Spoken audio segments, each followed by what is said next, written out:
Donc c'est parti pour le deuxième échange autour de la thématique de voyage dans le temps. Et cette fois-ci, on attaque le présent avec polar et roman noir social, satire du présent, critique d'une société qui déraille avec Marin Ledin, Jean-Hugo Pell et Nilima Rao. Je vais inviter du coup nos invités à se présenter brièvement. Qui vous êtes et qu'est-ce que vous faites dans la vie avant qu'on entame l'échange autour de cette thématique.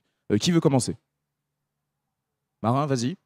Je suis Marin Ledin, romancier, j'écris du roman noir et je suis publié pour la Polynésie par Le Vent des Îles, autour de 2 romans et en particulier le dernier qui s'appelle Terre Rouge. C'est ça, merci beaucoup. Ensuite, Jean-Hugues ou Nilima? Bon, bah Jean-Hugues. Jean-Hugo Pell, romancier, écrivain de polar, pas publié au Vent des Îles, mais qui sait à l'avenir. Troisième vie littéraire chez la Manufacture des Livres. Le dernier, c'est Envahir la Pologne, qui va être pour l'instant dans le présent, mais historique, hélas, très tôt. Et puis voilà, ça me semble bien. Et content d'être là. Voilà, c'est déjà bien. Hi, I'm Nilima Rao. I write crime novels that are set in Fiji in the early 1900s, which is when Indians were being taken there to work in the sugarcane fields. So it's a really interesting time and place because there's a lot of social disruption because of the introduction of just a very large amount. That by the time the program was done, 60,000 Indians had gone to Fiji to work on the cane fields. So in terms of the socio-political environment, it's a really interesting time to write in. Et merci à tous les trois. En gros, là, ça va être simple. Je vais vous demander, comme vous écrivez des polars majoritairement, pourquoi le polar? Pourquoi le choix d'écrire un polar? Qu'est-ce qui motive l'envie d'écrire un roman noir? Premier élément, peut-être parce que, alors avant d'être écrivain, j'étais sociologue et je m'inscrivais dans une tradition qui est la sociologie critique bourdieusienne, et peut-être bien que la sociologie critique bourdieusienne est aux sciences humaines et sociales, ce que le roman noir est à la littérature. Elle était facile à traduire, celle-là.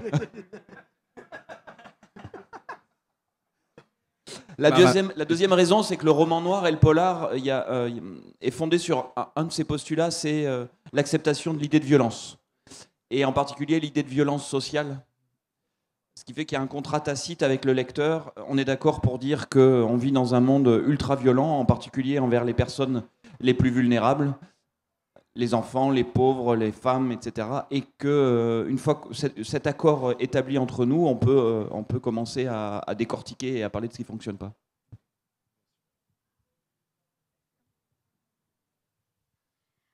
So for me, the choice of detective novels, I knew I wanted to write something historical. And in terms of, I read mostly genre fiction, so a genre that I was really familiar with that would work in the time was a detective novel. And I really liked that I could introduce a police officer who could travel around and who was a bit of an outsider so that he could see that you're seeing the world through his outsider eyes as well. And yeah, I would say my crime novels are light touch in terms of the crime. Like, I'm not deeply into forensics or anything like that. Also, it's 1914 Fiji. I'm not sure there was a lot of forensics. But yeah, I'm more interested in the people and the culture and the backdrop. So I chose crime because it was a genre I was familiar with, but it's not really my main focus. Pourquoi on rentre dans le polar? Pourquoi on rentre dans le polar? Moi, avant d'écrire, j'ai fait une école de cinéma, je me destinais dans mon esprit à avoir écrit en gros Directed by Jean-Hugo Pell. Puis finalement, ça s'est terminé en livre. Mais tout de suite, j'ai envie de raconter quelque chose. Vous raconter ma vie, ça n'a aucun intérêt. Des romans d'amour, je suis très mauvais conseiller conjugal. Et tout de suite, j'allais dire c'est naturel, je vois quelque chose qui ne va pas. Et j'ai envie d'en parler. Ma maman, qui était une sainte femme, je tiens à le préciser, mais qui était très stricte, il n'était pas question d'écrire n'importe quoi pour le plaisir. Et donc, toujours son maître mot, regarder, analyser, témoigner et surtout transmettre. Et ça, le roman noir, pour transmettre justement les dysfonctionnements. Je prends un petit peu d'avance. Moi, j'avais commencé à écrire la science-fiction parce que c'est ce que j'adorais lire. Résultat éditorial nul. Et puis un jour, avec un copain, on s'est dit on va se lancer dans le roman noir. Ça a marché tout de suite. Donc, j'étais plus doué pour un genre que pour un autre. Et c'est surtout qu'il y a forcément un dysfonctionnement. Si tout va bien, il n'y a pas d'histoire. Même dans la petite maison dans la prairie, l'orage menace. Les récoltes sont menacées. Monsieur Ingal est très inquiet parce que le cheval est malade. Sinon, il n'y a pas d'histoire. Si rien ne déraille, la Patte Patrouille est au chômage. Yann, Paw Patrol. The Paw Patrol, la Patte Patrouille. Donc, il y a toujours quelque chose qui déraille. Et moi, c'est ce qui m'intéresse. Surtout d'essayer de comprendre, pas de sauver le monde, mais pourquoi. Et c'est pour ça que je suis parti dans le polar sur l'état des lieux de la banlieue, la psychopathie criminelle, les dérives sectaires, la politique fiction. Et depuis donc, les derniers livres, géostratégie, enjeux économiques. Bourdieu n'a rien fait là-dessus, c'est pour embêter le... Donc voilà. Et rien à faire, j'ai un mauvais fond, je vois toujours la bouteille à moitié vide. C'est quand même la première fois que j'entends parler de la Patte Patrouille à un salon du livre, mais bon, il y a une première fois pour tout. Alors ma deuxième question, c'est comment vous choisissez la thématique principale, donc le fil rouge d'un polar que vous allez écrire, le thème principal que vous allez exploiter. Qui commence? Qui veut débuter la réponse à cette question? Tu viens de parler? Ah, Jean-Hugues fait la grève. Tu es marin, tu peux répondre s'il te plaît? J'en sais rien, je me suis jamais posé la question. Probablement que des idées d'histoire, des envies de s'énerver, il y en a pas mal. Simplement, être en colère, c'est une chose. Observer des dysfonctionnements, c'est une chose. Arriver à en faire un roman, ça présuppose pas mal d'étapes. Alors, première étape, moi, il me faut 1 an ou 2 ans pour écrire un roman. Donc, j'en écris. Voilà, il y a beaucoup plus de sujets qui m'énervent que 1 ou 2 par an. Tous les 2 ans, pardon. Ensuite, un roman, c'est une histoire. Faut identifier les personnages pour l'incarner. Faut trouver la manière de le raconter. Faut trouver l'énergie pour passer 1 an ou 2 ans sur un sujet. Et tout ça fait que, j'allais dire, c'est un peu du hasard, quoi. J'en sais rien. Moi, je suis vraiment... je suis en permanence en train de me documenter autour du monde de l'entreprise et la manière dont l'entreprise se construit aussi comme une figure criminelle importante des 250 dernières années. Et les exemples sont fous en permanence. Voilà. Le dernier en date, je suis tombé dessus par hasard. Vous connaissez certainement cette histoire des esclavagistes péruviens qui sont venus enlever des habitants au 19e, des Tuamotu et des Marquises pour aller récolter le guano qui servait à l'époque de fertilisant pour les cultures. Comment? Ou le sel. Et encore un exemple de plus. Tiens, la main-d'œuvre coûte cher si on la prenait gratuitement. Il y a quand même un coût parce qu'il faut affréter des bateaux, il y a des gars qui vont aller récupérer les gens, donc ça coûte de l'argent, mais bon, il y a un calcul qui est fait, et c'est un calcul économique. Voilà. Et donc des sujets comme ça, il y en a des centaines et des centaines et des milliers, et donc spontanément j'irai vers ça, mais parfois je trouve pas l'histoire, parfois je trouve pas les personnages, je trouve pas la manière de le raconter, donc ça ne deviendra pas un roman, mais quelqu'un d'autre l'écrira certainement. So for mine, it's normally about a historical theme. So in my first novel, I have located it on a plantation, and the thing that I wanted to talk about was the treatment of the Indians who are living on these plantations, and particularly the women. So there was a lot of abuse of women. So my crime centers around a woman who has disappeared, and you learn more about why and how she disappeared, but that really exposes the abuses of women on the plantations. That really was a really clear-cut crime that was going to speak to my theme. Il y a à la fois le choix donc, du roman, le hasard, toujours entendre la radio le matin. Sinon, si je recule plus loin, la première fois où j'ai pris conscience, c'est qu'en fait, ma première série noire, je l'avais écrite parce que j'étais rentré en polar après la science-fiction en lisant à l'époque les Manchettes, Vautrin et tout ça. Et il y avait un livre, entre autres, qui faisait l'état des lieux de la banlieue dans les années 70. Et moi, j'arrive après, je dis tiens, qu'est-ce qu'on pourrait dire 10 ans après? Donc c'était j'ai envie de parler de ça. Je me suis posé des questions sur la justice personnelle. Je me suis posé un jour une question, pourquoi quand je vais voir Le silence des agneaux, pas des moutons, c'est un clin d'œil pour Yann, pourquoi normalement on devrait admirer Jodie Foster et on est tous fascinés par Hannibal Lecter? Donc ça veut dire qu'on a peut-être des petits démons intérieurs. Donc je suis allé chercher les miens et manque de chance, je les ai trouvés. Et donc j'ai écrit Six Pack. C'est le seul roman où ma mère m'a appelé tout de suite après l'avoir lu pour me poser 3 questions, savoir 1 si j'allais bien, 2 si ma compagne était toujours avec moi, et 3 qu'est-ce qu'elle avait bien pu rater dans mon éducation pour que j'écrive des horreurs pareilles. Bon, je l'ai rassuré, mais c'était ça. Et ensuite, mais par contre, c'était un roman de tueur en série, de serial killer, mais j'allais dire 2 ans avant que ce soit la mode. Les dérives sectaires, moi ça me passionnait, sectes sataniques et qui cachent souvent des enjeux de pouvoir et de domination. J'ai écrit un polar là-dessus, mais pareil aussi un petit peu avant que ça devienne, je dis pas à la mode, je dis pas que je suis précurseur, mais je me souviens d'un journaliste qui me dit, ah oui, Opel surfe sur la vague comment dire, de la mode des sectes. Ah, je suis désolé, cher monsieur, je peux le prouver, ce livre a 2 ans. Donc ça, c'est parce que c'était un petit peu dans l'air du temps. Sur la politique fiction qui a suivi, ça c'était en prise directe avec l'actualité.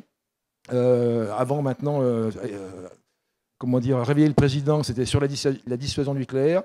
Même thématique que le film Le Chant du Loup, je suis sûr qu'il m'a lu. Je ne dis pas qu'il m'a copié. On a suivi les mêmes pistes et là aussi c'était intéressant. Et c'est un livre qui est en perspective actuellement, vu ce qui se passe, qui est assez intéressant. Parce que je vous rappelle que la dissuasion nucléaire, pour qu'elle marche, si elle est enclenchée, on ne peut pas l'arrêter.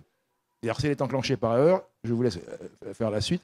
Et puis dernièrement, après, c'est vraiment les enjeux, comment dire, en République démocratique du Congo. Toujours se méfier d'un pays qui se croit obligé de rajouter démocratique dans son appellation, c'est suspect. Sur effectivement le cobalt, les terres rares, tous ces enjeux-là. Là, le sujet, il me tombe tout rôti dans le bec. Et le dernier, entre la Pologne, les milices Wagner, la guerre en Ukraine, là, j'ai encore de quoi tenir pas mal de temps. J'ai une question qui ressemble un peu à la précédente, mais ça m'intéresse de vous la poser. C'est quel est le sentiment qui vous sert de moteur pour écrire et construire vos histoires, s'il y a un sentiment ou si c'est juste un intérêt général pour un sujet? Ou l'argent, bien sûr. La moula.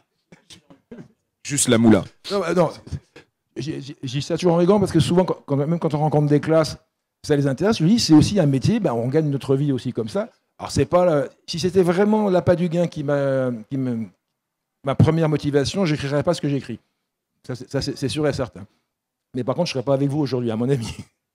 Donc, je préfère être avec vous, pauvre, que riche avec les autres. Non, c'est ce qui motive à chaque fois, pas m'expliquer, j'entends quelque chose, ça me touche, ça me remue. Je regarde autour de moi, on discute avec les copains. Tout à coup, je constate qu'on a ou pensé la même chose ou un petit peu imaginé. Je te donne un seul exemple pour ne pas dire que ça dure des heures. Moi, le 21 avril c'était de 2002, à 19h59, je travaillais sur Réveiller le président. À 20h01, j'ai commencé un nouveau roman qui s'est appelé French Tabloids. Ça vous explique comment gagner les élections à coup sûr. Et je me suis rendu compte qu'en parlant autour de moi, plein de gens avaient le sentiment d'avoir été floués tout à coup, ce deuxième tour improbable. Donc ça, forcément, ça m'a motivé tout de suite.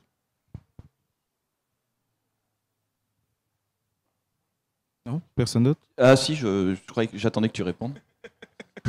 Le sentiment principal, ça rejoint un peu ce que tu dis, Jean-Hugues, c'est probablement l'empathie, c'est-à-dire qu'il y a vraiment quelque chose de bouleversant au moment de la construction des personnages. Par exemple, pour Free Queen, c'est un roman qui raconte la manière dont une entreprise de fiction, mais qui est Heineken en vrai, a prostitué 2500 jeunes femmes pour assurer la promotion d'une de ses marques de bière, la Primus, au début des années 2010.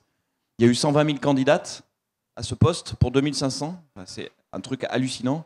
Et au moment de la préparation des personnages, j'ai finalement pas choisi d'ailleurs de personnages féminins de prostituées dans le roman parce que je voyais pas du tout comment l'aborder d'un point de vue littéraire. Mais pour autant, j'étais en permanence dans la tête et du type qui a pensé que c'était une bonne idée de les prostituer pour vendre de la bière, et de ceux qui ont validé et financé le projet commercial, qui a marché d'ailleurs, parce que Heineken est devenu numéro 1 sur le marché de la stout au Nigeria après ça. Et ensuite, dans la tête de ces femmes qui savent pourquoi elles vont être embauchées, mais qui postulent parce que leur vie est tellement merdique que c'est une meilleure option. Voilà.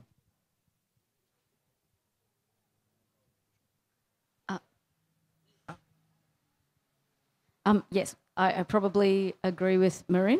Empathy for me, so as I learnt more about how women were treated on these plantations with the first book, it was a story I felt needed to be told and hadn't, I wasn't aware of it, so I wanted to make sure people were aware of it, but it was that feeling of empathy, but also I think for me a little bit of gratitude that my ancestors had gone through these difficult times and that my life was probably better than it would have been if they hadn't taken that journey to Fiji. Je vais utiliser comme exemple, parce que c'est celui au final qui est le plus frais à mon esprit, Terre Rouge de Marin pour parler de cette question-là. Tu parlais tout à l'heure justement du fait que tu prends 2 ans pour écrire un livre à partir d'une thématique et d'un fil rouge que tu auras à l'esprit. Mais je ne peux pas m'empêcher de remarquer que par exemple dans Terre Rouge, tu abordes quand même d'autres thématiques par le biais par exemple de la personnage qui est décédée, qui avait un enfant neuroatypique. T'as aussi, fatalement, tu as les essais nucléaires, la pauvreté, le papillomavirus, plein de choses qui viennent se glisser dans ton récit et qui viennent l'enrichir d'autres questionnements sur notre société. Et ce que j'ai envie de te dire, c'est du coup, est-ce que tu utilises le polar aussi pour sensibilisation, dénonciation, et que systématiquement, tu te retrouves peut-être avec plus d'éléments que ce que tu avais prévu au départ? Et est-ce que c'est la même chose pour vous deux? Alors, vraiment pas autant d'ambition que ça, simplement à partir du moment où tu pose la question de construire un personnage qui est une jeune femme de 28 ans qui vit sur une île pas très grande, dans laquelle il y a un système de santé qui est incomplet forcément, puisque la politique française c'est de centraliser de plus en plus et de supprimer un certain nombre de postes divers et variés, et puis toute la problématique ilienne, etc. Du coup, à chaque fois, il y a des petits éléments. Je ne les utilise pas du tout pour en remettre une couche. Il n'y a pas cette idée de dénoncer. Simplement, à un moment donné, en discutant, en échangeant avec les uns et les autres, en préparant le personnage, ça arrive dans la conversation. Est-ce que je le garde? Est-ce que je le garde pas? Est-ce que ça apporte quelque chose au personnage? La manière dont je construis les personnages, c'est la manière dont j'imagine que vous allez les lire. En tout cas, c'est comme ça que moi, je lis les romans. Quand tu accompagnes un personnage, tu accompagnes le choix qu'a fait l'écrivaine ou l'écrivain qui l'a construit et qui va décider de raconter tel ou tel élément et en cacher un autre. C'est exactement la même chose quand tu rencontres quelqu'un pour la première fois. Tu vas passer, mettons, 3 jours en festival, 4 jours avec des gens que tu ne connais pas. Tu vas capter des éléments, il va y avoir des petits bouts de conversation et il y aura des choses qui vont t'arriver. Et puis peut-être l'essentiel, tu vas passer complètement à côté, mais tu n'auras que ça. Et donc, ces éléments-là, je les utilise. Je construis mes personnages exactement de la même manière, quoi. Voilà. Donc peut-être que si vous aviez rencontré Payotoka O'Connor, vous auriez vu complètement autre chose sur ce personnage. Bon, moi j'ai croisé ça et je me suis dit que ça pouvait être intéressant. À un moment donné, elle se retrouve avec cette infirmière qui parle de papillomavirus. C'est ça, son questionnement du moment et voilà. Vous, comme je disais, est-ce que vous aussi ça vous arrive du coup de partir sur une thématique précise et de finir par je pense que toi aussi, parce que tu as quand même plusieurs thématiques à chaque fois, dans Total Labrador, dans le précédent, et tu finis par aborder plus de choses que ce que le fil rouge laissait sous-entendre. Non, moi dès le départ, je sais tout, parce que je suis très doué. Tu sais déjà tout. Je suis très doué, attention. Non, il y a des choses... non, ok. Il y a toujours une ligne directrice qui s'impose. C'était vraiment là, sur les derniers, ce qu'on appelait... Tout est parti des terres rares, le coltan. Le temps que j'y réfléchis, je suis un peu lent comme garçon, c'était déjà passé sur l'étain, ce qui sert pour les soudures dans les écrans, etc. Un enjeu important avec des spéculations absolument démentielles, et ce qui vous explique la situation au Nord Kivu, donc en République démocratique du Congo. Ça, c'était pour l'étain. Sur Noir Diamant, je me suis intéressé au cobalt. Alors là, le cobalt, vous allez aller dans le sud Kivu au Congo. Donc, pour avoir la paix, vous avez vraiment intérêt à habiter au centre. Pour l'instant, c'est encore calme. Mais ça, en explorant ça, j'ai de la matière, je fais peut-être des découvertes, mais il n'y a jamais une chose qui remet tout en question. Alors, c'est fait, je le mets de côté, ça servira pour un prochain livre, parce que je ne jette rien. Et sinon, il y a d'autres choses, j'allais dire, qui s'induisent. C'est ça qui est bien, roman noir qui vient du roman policier, qui vient de l'intrigue, du polar classique, où tous les éléments comment dire, sont reliés ensemble, selon l'heure où ça se passe, le temps, le pays, la personnalité des personnages. Il y a des choses qui s'enchaînent parfaitement logiquement. Et quand on me dit, mais comment vous avez imaginé ça? Mais c'est pas compliqué, c'est logique. Je vais vous prendre un exemple tout bête. C'est pas à moi, c'est dans le livre La Frontière de Patrick Barr, qui se passe à Ciudad Juárez, à la frontière mexicaine. C'est là où il y avait déjà les maquiladoras, les grandes usines qui sont maintenant remplacées par les Chinoises et autres, où le personnel, surtout féminin, est surexploité, enlevé, violé, massacré, etc., puis jeté dans le désert. Le féminicide a cette origine-là, et dans ces usines, les ouvrières, je m'excuse de parler crûment, sont obligées de présenter un tampon hygiénique souillé chaque mois pour éviter les congés maternité. Et en toute logique, Patrick l'a fait, j'aurais fait pareil, il y a un trafic de tampons, obligatoirement. Ça me semble logique parce que tu pars d'un truc que tu savais, et en extrapolant, tu dis peut-être que oui, effectivement, tu avais raison, mais cette logique-là...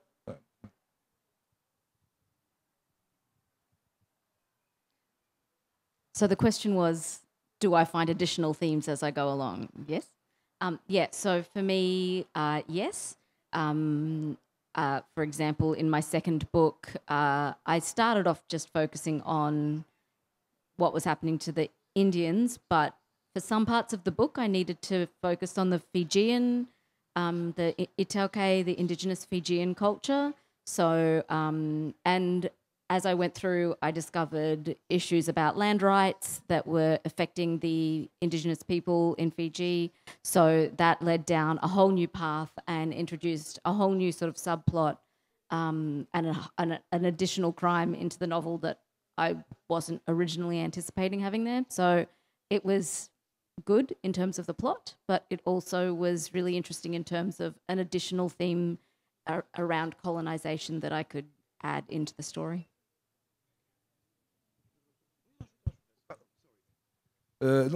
Pour donner un exemple à l'envers de ce que tu dis, sur 19 500 $ la tonne, qui était le premier du triptyque, Londres et le Royaume-Uni occupaient une place centrale dans mon scénario. Je me revois comme au piano, au mois de juin, lever les mains pour commencer chapitre 1, et à la radio, j'entends le Brexit, c'est oui. Et là, je vois mon scénario, j'ai passé 2 jours pas mal, et puis il a fallu là que je reconstruise tout ça. Donc ça marche aussi dans l'autre sens. Alors, le roman noir, que vous le dites vous-même, hein, vous êtes motivé aussi par votre empathie, mais de plonger, de faire vos recherches pour alimenter votre roman pour que le monde soit solide, pour le world building.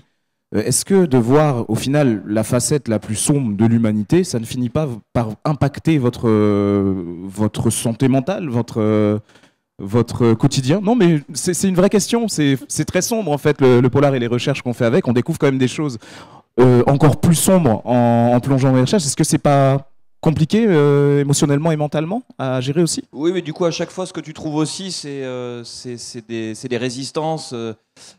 Pour contredire Jean-Hugues Oppel, c'est le verre à moitié plein, parce que tu as forcément plein de gens qui s'organisent pour résister à ça. Il y a plein de systèmes de solidarité qui sont mis en place et que tu redécouvres derrière en même temps. Enfin, que tu les prends évidemment en même temps. Et en plus, tout ça, ça te nourrit.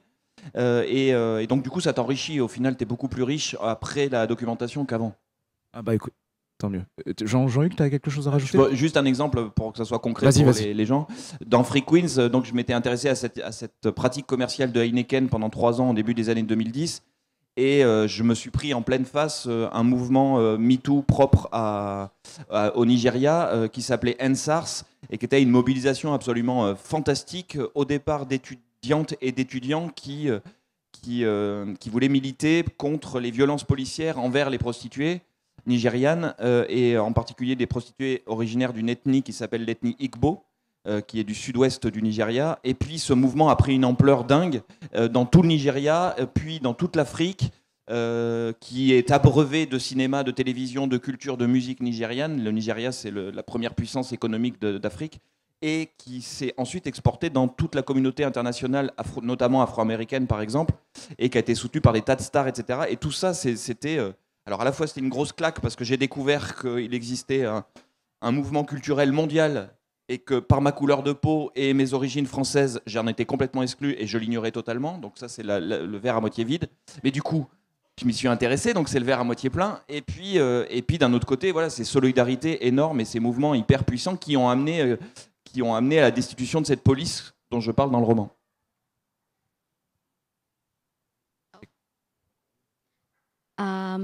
Yes, my Google search history is very dark. I'm not sure if I'm being monitored by the government, but probably. But for me, I've got both sides of it. So part of it has been really actually uplifting. Like some of the things that I've learned have been very optimistic and have given me a better perspective on the world, a more optimistic perspective on the world.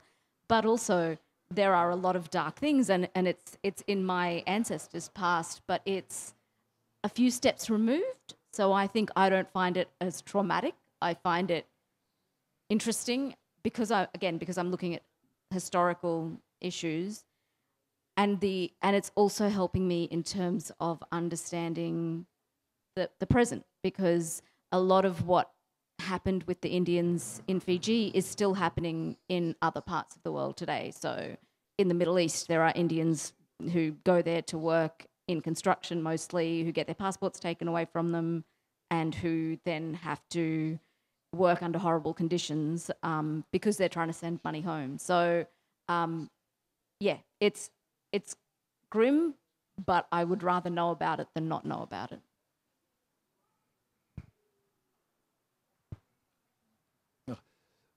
D'abord, je voudrais rassurer ma voisine. La paranoïa n'empêche pas d'être suivi dans la rue, d'avoir des ennemis et que tout le monde soit contre vous. Et pour désespérer mon voisin, le verre à moitié plein, c'est un futur verre à moitié vide. Mais heureusement, il y a quand même, je ne suis pas si désespéré que ça, il y a ce que j'appelle des êtres de lumière. Et encore, attends, j'en garde pour cet après-midi. Okay. Il y a quand même ce que j'appelle des êtres de lumière, des gens qui font bouger les choses, des altruismes. Je ne suis quand même pas complètement désespéré, mais c'est vrai qu'il faut que je prenne sur moi. En parlant de ça, j'en vois un là-bas que je connais bien.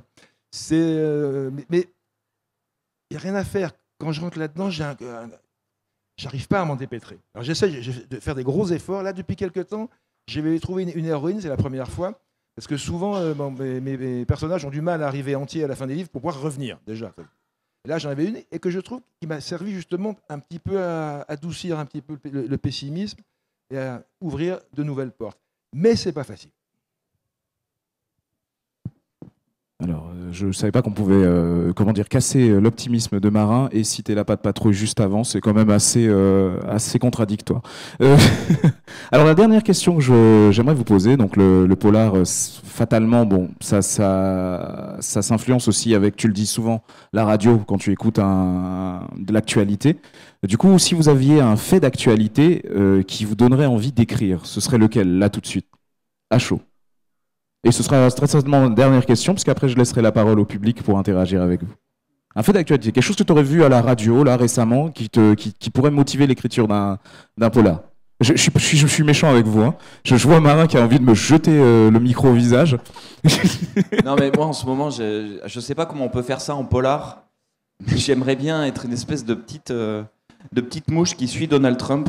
Ah, mais j'avais envie qu'on parle de ça, tu vois. En fait, quand tu fais un polar, tu cherches la logique, tu cherches le fil rouge, quoi, tu vois. Et là, je le vois pas. Et j'aimerais comprendre. On est bien d'accord. Mais qu'est-ce qu'on peut écrire là-dessus? J'en sais rien. C'est vrai que je vois pas comment on pourrait... Une sorte de vol au-dessus d'un nid de coucou.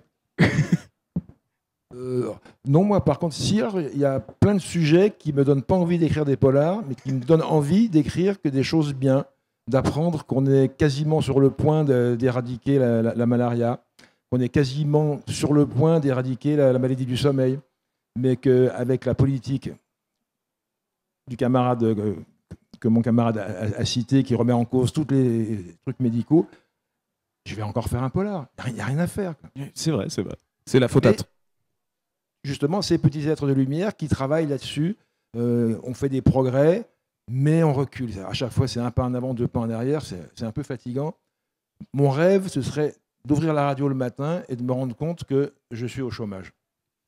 C'est pas demain la veille. ni la Bambaye. Oui, c'est vrai. Alors, il n'y aura pas de dragon ni lima si tu fais un polar. So I have my eyes firmly in the past.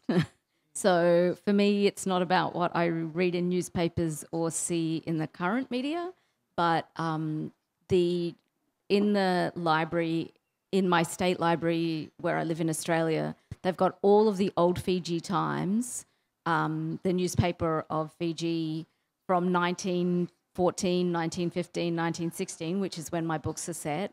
So I will go, this is my research, I go to the library and just get out, and they're enormous. They're as big as that table, and they're leather bound, and they fall apart as I touch them, but I get so much inspiration out of the news articles that I read to give me a sense of the time and place and what people were talking about.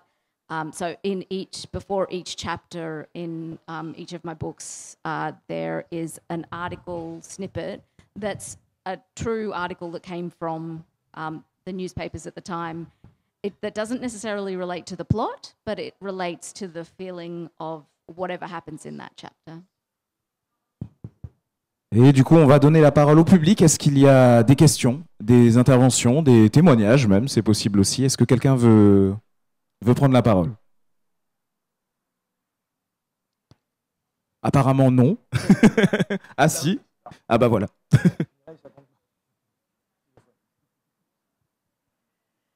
Alors moi j'ai une question sur la forme, mais je ne saurais pas très bien le formuler sans doute, mais vous deux, vous écrivez plutôt des romans noirs, les mecs là, des romans noirs, mais il n'y a pas forcément un détective dedans.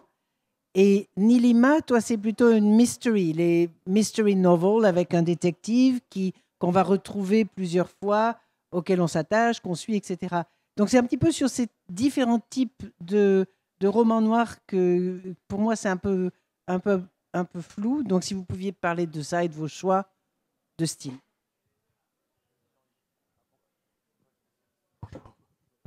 C'est marrant, quelqu'un m'a posé la même question hier. Alors le problème, détective ou pas, à part ma petite Lucy Chan, le personnage récurrent, comme il récure, c'est le cas de le dire, on ne peut rien lui faire. Est-ce qu'il va revenir? Alors si, en jeunesse comme en adulte, j'ai deux personnages qui pour une première fois peuvent revenir, mais alors ils en prennent plein la gueule. C'est pas gratuit, c'est trop facile. Et puis surtout, dans les histoires que je raconte, c'est pas vraiment l'enquête qui m'intéresse, c'est ce qu'il y a autour. Mais à la limite, ma petite Lucy Chan, qui est officier analyste à la CIA, c'est l'équivalent. Je m'en sers un peu comme le détective qui va un petit peu révéler les choses comme ça.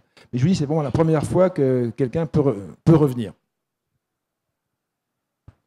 Je crois que la question, c'est pas vraiment c'est moins le genre dans lequel on s'inscrit, que ça soit plutôt une enquête avec un enquêteur qu'on va suivre et la résolution, ou que ça soit un roman noir où effectivement, peu importe finalement le personnage, et d'ailleurs il n'y a pas forcément d'enquêteur, et le personnage peut être un anti-héros, et ça peut être un personnage qui serait secondaire dans un autre roman. Mais c'est le projet, j'ai l'impression que là pour le coup, de ce que je comprends du travail de Nilima que j'ai pas encore lu, ce qui est important, c'est le sujet qu'il y a autour, et c'est ce qui l'intéresse. Et nous, ce qui nous intéresse, je crois que c'est la même chose aussi. Sorry, can I confirm? The question is like, why did I choose to have a main detective rather than like a police officer rather than a... Yeah, I think it's the difference between mystery novels where Yes. you have a detective, Yes. and the detective novel, which is maybe there's not a person who's the Yeah. detective. There's just the atmosphere is dark and there might be a plot, but not someone. You know, just. Yeah, I mean, Why choose? You know, why did you choose to have this sick policeman? yes. And why didn't they choose to have this? I mean, Jean-Hugues replied that, you know, he didn't, because nothing can happen to it. You know, nothing can happen to Akal Singh in your novels because otherwise there won't be a second one. So if you have a series... Yes. Yes. I was told not to let him fall over a waterfall. Apparently Sherlock Holmes fell over a waterfall at some point. Yeah, I chose to have a detective because I told the story in the last session that I originally tried to have a woman, a girl, who was Indian, and so she was going to be an amateur detective. She wasn't going to be a police officer. She was going to investigate a crime because her fiancé was accused of the crime, and so she wanted to prove his innocence. But she's an indentured labourer. She's the next thing to a slave. She's got no autonomy, no agency to actually investigate the crime. So I went for a police officer because I wanted somebody who could investigate the crime, and the added bonus is he's not going to die. So it meant I could have the same character for the subsequent two novels. In the first draft, or the second draft of my first book, I actually had 2 point of view characters. So I had the police officer, and I also had, there's a doctor who's a British doctor who's working and living in Fiji. And I had him as a second point of view character, and I was advised to take it out of his point of view because that meant that in subsequent novels, I just had 1 point of view character, and I didn't have to make sure the doctor was in all of the subsequent novels. Est-ce que quelqu'un d'autre a quelque chose à ajouter?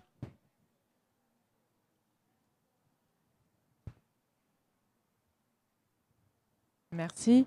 J'ai l'impression que que l'écriture en fait du roman noir, il s'inscrit dans un devoir de mémoire ou dans un impératif d'agir sur quelque chose qui vous semble inadmissible. Est-ce que ça vous semble cohérent? Moi, je commence à écrire quand j'ai une question et que j'ai pas la réponse. Donc là, typiquement, hier, ça me revient maintenant des sujets de polar. En discutant avec quelqu'un, j'ai appris que dans le coca ici, il y avait plus de sucre que ce que la législation est en France. Bon, pour vous, vous le saviez, moi je l'ai appris hier. Et du coup, je trouve ça juste dingue que quelqu'un y ait pensé. Futur polar de Marin. Je sais pas si on peut faire un polar là-dessus, mais du coup, simplement, j'ai évité. Alors déjà, qu'est-ce qu'il y a dans le cerveau malade de la personne qui a pensé à ça? Bon, bah, certainement des raisons économiques, évidemment, et une logique de rationalité économique. Pour autant, si personne ne l'écrit quelque part, dans 50 ans, on l'aura oublié, quoi. Donc, c'est pas vrai. Oui, dans ce sens-là, c'est un devoir de mémoire, c'est poser les choses dans un coin, essayer de les poser intelligemment si possible, et qu'au moins il y ait cette trace-là. Et puis c'est une façon aussi de dire, à un moment donné, quand on met en lumière, ben, peut-être ça n'arrivera plus. Et c'est un peu ce qu'on fait avec les mémoriels, etc. Hein. Ça, on aimerait bien. C'est exactement ça. C'est très important. Comme on dit en petit clin d'œil, tant que les lapins ne seront pas écrits, l'histoire sera racontée par les chasseurs. Et les chasseurs actuels, moi, je les aime pas beaucoup. Et il y a surtout un vent, comment dire, pire que de révisionnisme qui voudrait l'oubli. Et là, l'oubli, ça veut dire que le jour où ça revient, on n'est plus sur nos gardes, etc. Et je crois que c'est important. Et effectivement, les auteurs de polar en général, qu'ils soient historiques, qu'ils soient avec des détectives ou ça, comme on met les mains là où ça fait mal, on rappelle que régulièrement, on ne va pas sauver le monde, mais ça a existé. Et effectivement, il y a des gens qui mettent... Moi, je le savais, le coca. Je le savais, mais c'est, comment dire, la méchanceté de la création humaine dépasse. Et il y a toujours, j'ai l'air un côté... par exemple, la chirurgie a fait des progrès gigantesques pendant la guerre de 14-18. Parce qu'il y avait du boulot. Il ne fallait pas faire la guerre pour autant. Pendant la guerre du Vietnam, on a inventé les bombes à billes, qui balancent des billes, etc. Et puis, il y a un ingénieur qui a dit « Oui, mais les billes, elles sont en métal, on les voit à la radio. Il faudrait les faire en plastique, on ne voit pas à la radio. » Ça, peut-être que les gens ont oublié. On a fait des jouets piégés, des poupées qu'on jetait par un avion dans les villages vietnamiens. Pourquoi? Parce que qui porte les enfants? Les femmes. Qui joue avec des poupées? Les petites filles, les futures femmes.